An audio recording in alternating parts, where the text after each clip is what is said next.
멜키체덱의 사제직. 이 멜키체덱은 살렘 임금이며 지극히 높으신 하느님의 사저로서 여러 임금을 무찌르고 돌아오는 아브라함을 만나 그에게 축복하였습니다. 그리고 아브라함은 모든 것의 10분의 1을 그에게 나누어 주었습니다. 먼저 그의 이름은 정의의 임금이라는 뜻입니다. 그는 또한 살렘의 임금, 곧 평화의 임금이었습니다.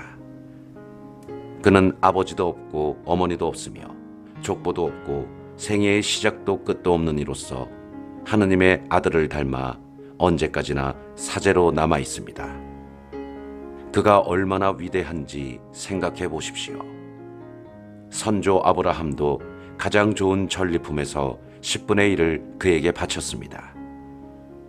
레위 자손 가운데에서 사제직을 맡는 이들에게는 율법에 따라 백성에게서 11조를 거두는 규정이 있습니다. 백성 역시 그들의 형제로서 같은 아브라함의 소생인데도 그렇습니다. 그런데 멜키체덱은 그들의 족보에 들지 않았으면서도 아브라함에게서 11조를 받았고 약속을 받은 그에게 축복해 주었습니다. 따질 것도 없이 축복은 아랫사람이 윗사람에게서 받는 법입니다.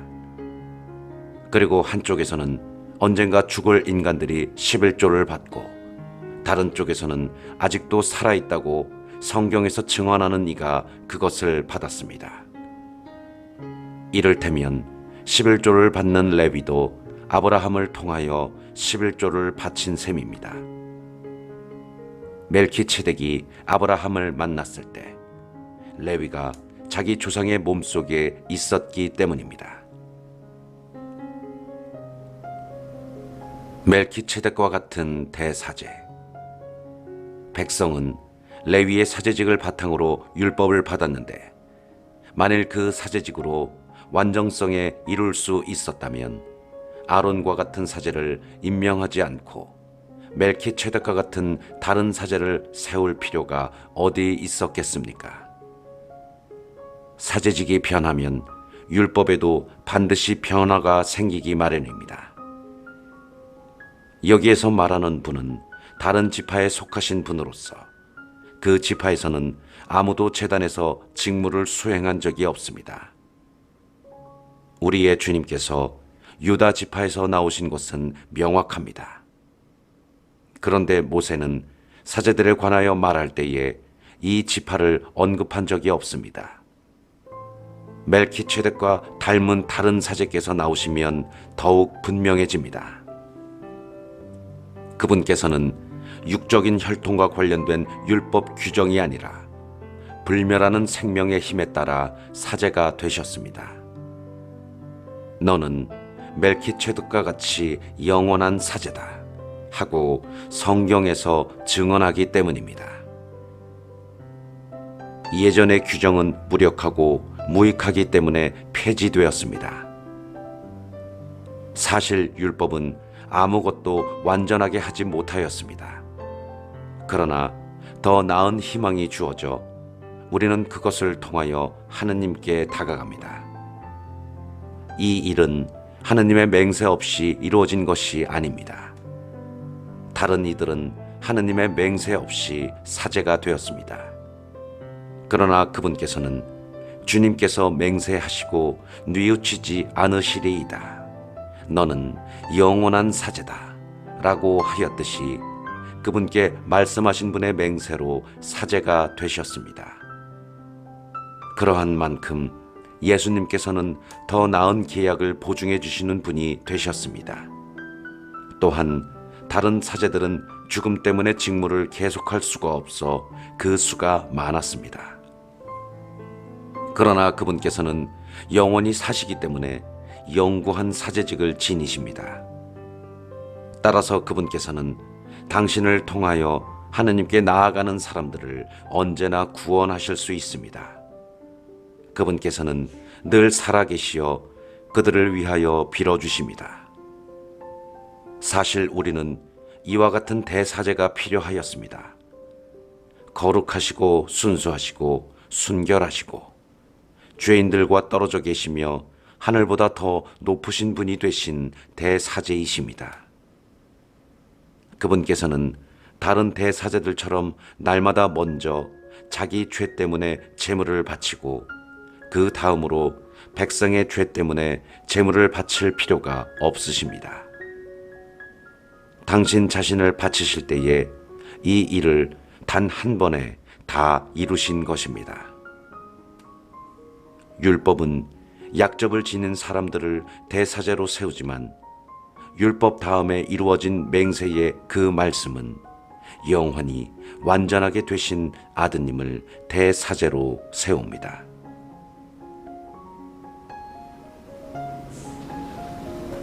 새 계약의 대사제. 지금 하는 말의 요점은 우리에게 이와 같은 대사제가 계시다는 것입니다.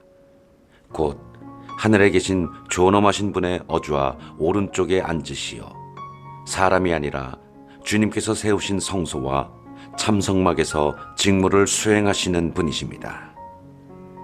모든 대사제는 예물과 제물을 바치도록 임명된 사람입니다. 그러므로 대사제도 무엇인가 바칠 것이 있어야 합니다. 만일 그분께서 세상에 계시면 사제가 되지 못하십니다. 율법에 따라 예물을 바치는 사제들이 있기 때문입니다. 모세가 성막을 세우려고 할 때에 지시를 받은 대로 그들은 하늘에 있는 성소의 모상이며 그림자에 지나지 않는 성소에서 봉직합니다. 하느님께서 자, 내가 이 산에서 너에게 보여준 모형에 따라 모든 것을 만들어라 하고 말씀하신 것입니다.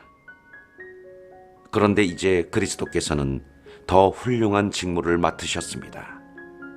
더 나은 약속을 바탕으로 세워진 더 나은 계약의 중개자이시기 때문입니다. 저 첫째 계약의 결함이 없었다면 다른 계약을 찾을 까닭이 없었을 것입니다. 그런데 하느님께서는 그들의 결함을 꾸짖으시며 이렇게 말씀하십니다. 보라, 그 날이 온다. 주님께서 말씀하신다. 그때에 나는 이스라엘 집안과 유다 집안과 새 계약을 맺으리라. 그것은 내가 그 조상들의 손을 잡고 이집트 땅에서 이끌고 나올 때에 그들과 맺었던 계약과는 다르다. 그들이 내 계약을 지키지 않아 나도 그들을 돌보지 않았다. 주님께서 말씀하신다. 그 시대가 지난 뒤에 내가 이스라엘 집안과 맺어줄 계약은 이러하다. 주님께서 말씀하신다. 나는 그들의 생각 속에 내 법을 넣어주고 그들의 마음에 그 법을 새겨주리라. 그리하여 나는 그들의 하느님이 되고 그들은 나의 백성이 되리라. 그때에는 아무도 자기 이웃에게 아무도 제 형제에게 주님을 알아라 하고 가르치지 않으리라. 그들이 낮은 사람부터 높은 사람까지 모두 나를 알게 될 것이기 때문이다. 나는 그들의 불의를 너그럽게 보아주고 그들의 죄를 더 이상 기억하지 않으리라. 하느님께서는 새 계약이라는 말씀을 하심으로써 첫째 계약을 낡은 것으로 만드셨습니다. 낡고 오래된 것은 곧 사라집니다.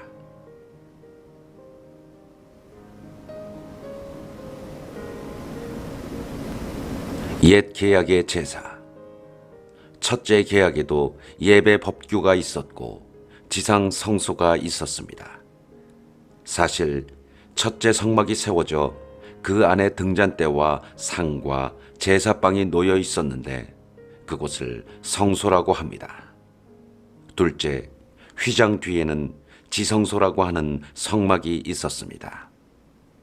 거기에는 금으로 된 분향제단과 온통 금으로 입힌 계약궤가 있었고 그 속에는 만나가 든 금 항아리와 싹이 돋은 아론의 지팡이와 계약의 판들이 들어 있었습니다.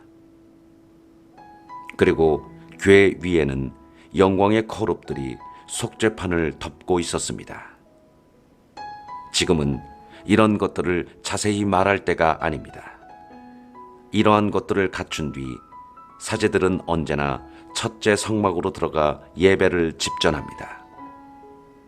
둘째 성막에는 대사제만 1년에 단 한 번 들어가는데 그때에는 반드시 자기와 백성이 모르고 지은 죄 때문에 바치는 피를 가지고 들어갑니다. 이로써 첫째 성막이 서 있는 동안에는 아직 성소로 들어가는 길이 드러나지 않았음을 성령께서 보여주시는 것입니다. 이는 현 시대를 가리키는 상징입니다. 예물과 제물을 바치기는 하지만 그것들이 예배하는 이의 양심을 완전하게 해주지는 못합니다. 먹는 것과 마시는 것과 몸을 씻는 여러 가지 예식과 관련될 뿐입니다. 이 모든 것은 새 질서의 시대가 시작될 때까지만 부과된 외적인 법규일 따름입니다.